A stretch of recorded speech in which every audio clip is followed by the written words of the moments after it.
Hey everyone, it's Richard Metal Fan here, still continuing the Dark Funeral discography review, and today we're going to be talking about Angelus, Exuro, Eternus, the band's fifth album released on November 18th, 2009 through Regain Records.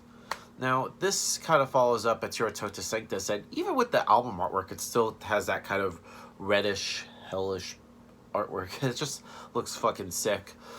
And this, of course, they were back with the producer Peter Tagrin, who you probably know from Hypocrisy and Bloodbath. And of course, I heard this was mastered by Jonas Killegren. I probably butchered his last name. Former guitarist for one of my favorite bands, Scar Symmetry. And this album also marks sort of like the end of an era for Dark Funeral. For one thing, this is the last album to feature Emperor Magus Caligula on lead vocals. And I think he sounds okay with this, but I just think that I was best for him to part ways because I think he left the band shortly after, a few years after that. From what I heard out there, I think he wanted to focus on family life.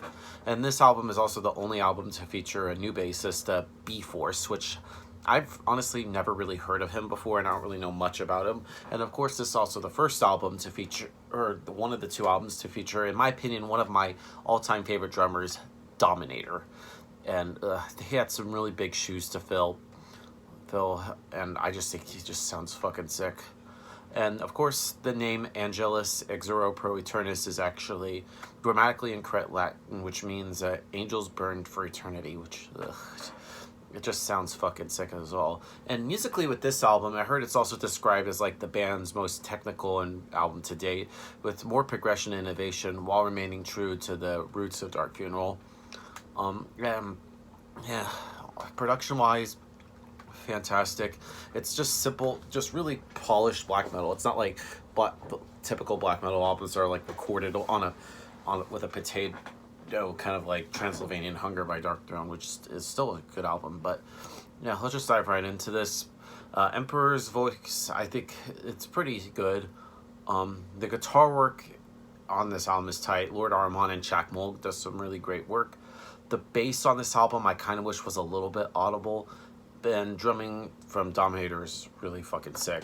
So without further ado, let's dive into this album track by track. Now, starting things off is The End of Human Race.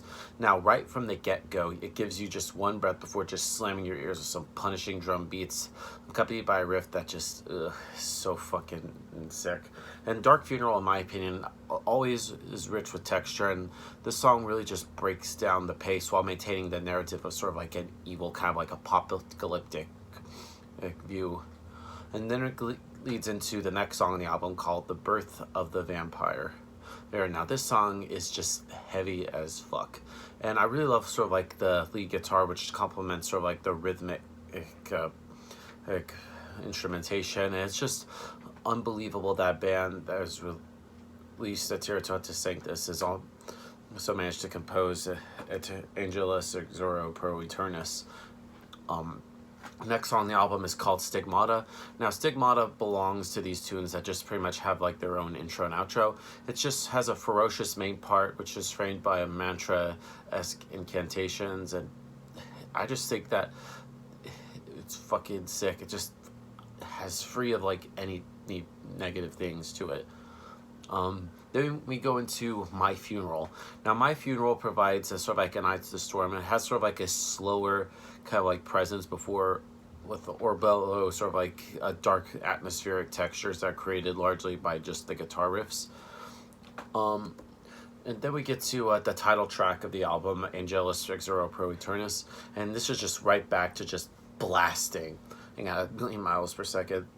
And even just hearing Dominator on this song is just, it just makes my feet hurt just seeing how sick he is. It's just not even human. He's almost got like a freaking machine gun.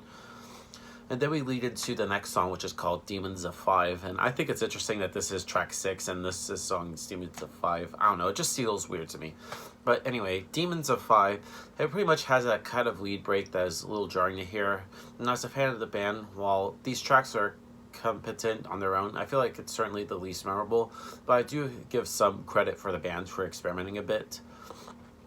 And then we get to Declaration of Hate. Now this is where Emperor gets all disgusting, and pretty much has like some succubus has snaked her whip across his throat. It's just a sick song.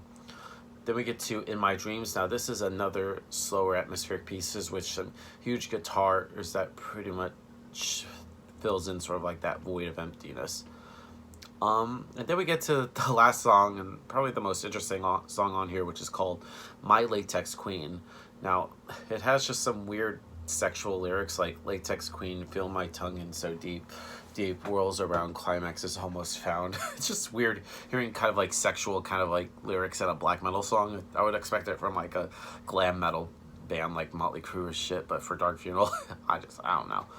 Now, overall, Angelus, Exuro, Eternus, try saying that 5 times fast, is a pretty good album.